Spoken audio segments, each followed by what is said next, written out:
Hello foodie people. ఈరోజైతే కొబ్బరన్నం చేశాను. కొబ్బరిపాలు తీసి కొబ్బరన్నంలో అయితే ఫస్ట్ బఠానీ అయితే నానబెట్టుకున్నాను. నైటే నానబెట్టేసాను.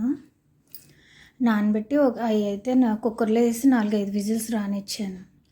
రానిచ్చిన తర్వాత ఈ కొబ్బరికాయ చిన్న చిన్న ముక్కలు కోసుకుని కొబ్బరి ముక్క అయితే మిక్సీ వేసేసాను. మిక్సీ వేసిన తర్వాత కొబ్బరిపాలు తీసాను. అందులోకి అయితే కొన్ని జీడిపప్పులు కూడా వేసాను. 4 పచ్చిమిరకాయలు, ఒక ఉల్లిపాయ వేసి ముందు కొబ్బరిపాలు అయితే తీసుకున్నాను.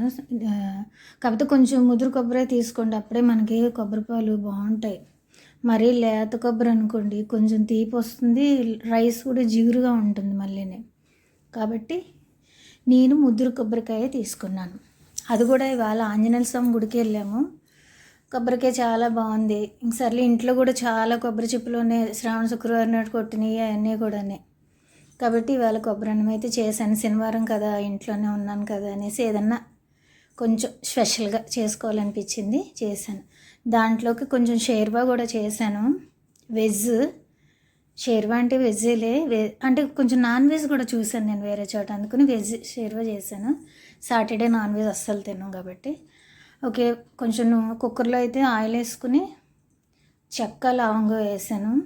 ఎందుకంటే కొబ్బరి అన్నానికి అంత మసాలా అవసరం లేదు. ఉల్లిపాయ, పచ్చిమిరకాయ, జీడిపప్పు వేసాను. చెప్పాను కదా నేను పుదీనా కొత్తిమీర తొందరగా వాడనని.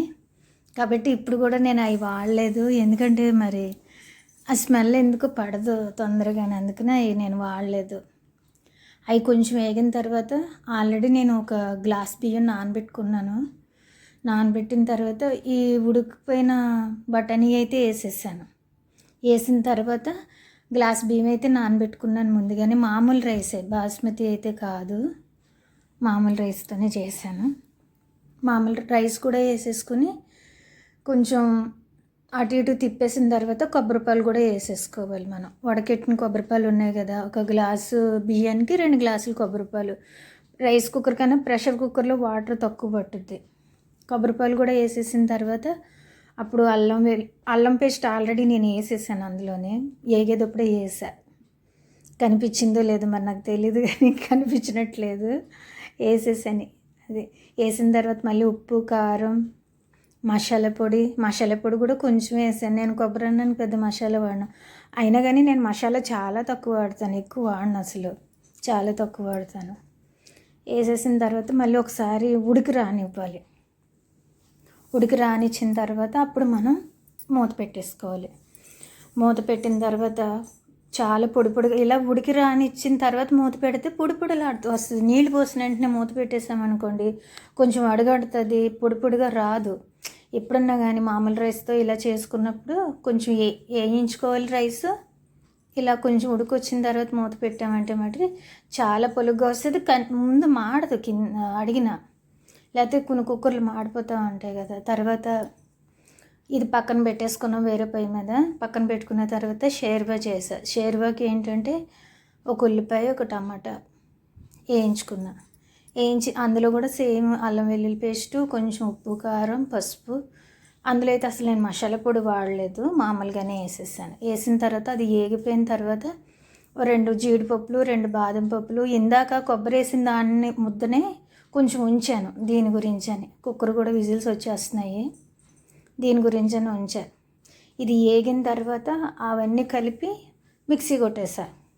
మిక్సీ కొట్టిన తర్వాత మళ్ళీ ఇదే మూకుడి కొంచెం క్లీన్ చేసుకుని మళ్ళీ పెట్టి ఇందులో కూడా కొంచెం చెక్క, లవంగం, పచ్చిమిరకాయలు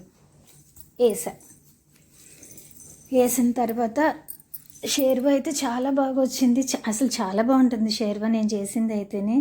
ఎందుకంటే మా వాళ్ళందరూ కూడా షేర్వా చాలా కట్టా ఒకటి, షేర్వా ఒకటి బాగా చేస్తానని అంటారు. కాబట్టి నేను చాలా బాగా చేస్తాను ఇదైతేనే. ఇది మిక్సీ వేసిన తర్వాత మళ్ళీ ఇందులో ఈ మూకుడు పెట్టుకున్న తర్వాత ఇవన్నీ వేసేయాలి. వేసిన తర్వాత ఒకసారి కలుపుకోవాలి. చూడండి, నేను బాదం పప్పు, జీడిపప్పు ఇవన్నీ వేసిన తర్వాత ఇవన్నీ వేసినాక ఈ షేర్వా తయారవుతుంది. తయారైన తర్వాత 2 ప్లేట్లో పెట్టుకున్నాము. నేను మా అమ్మాయి థమ్స్అప్ పోసుకున్నాము. పక్కన ఒక ఉల్లిపాయ పెట్టుకున్నాము. శుభ్రంగా కానిచ్చాము. ఓకే, ఈ వీడియో నచ్చినట్టయితే షేర్ చేయండి, లైక్ చేయండి, సబ్స్క్రైబ్ చేయండి. ఒకసారి ఇలా అయితే ట్రై చేయండి, కామెంట్ చేయండి.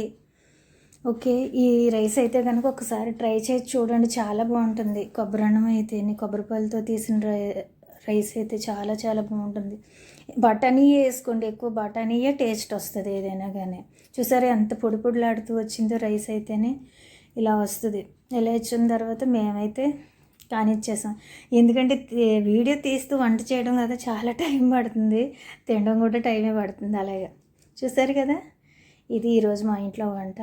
ఓకే, షేర్ చేయండి, సబ్స్క్రైబ్ చేయండి, లైక్ చేయండి, కామెంట్ చేయండి, మమ్మల్ని దీవించండి. ఓకే.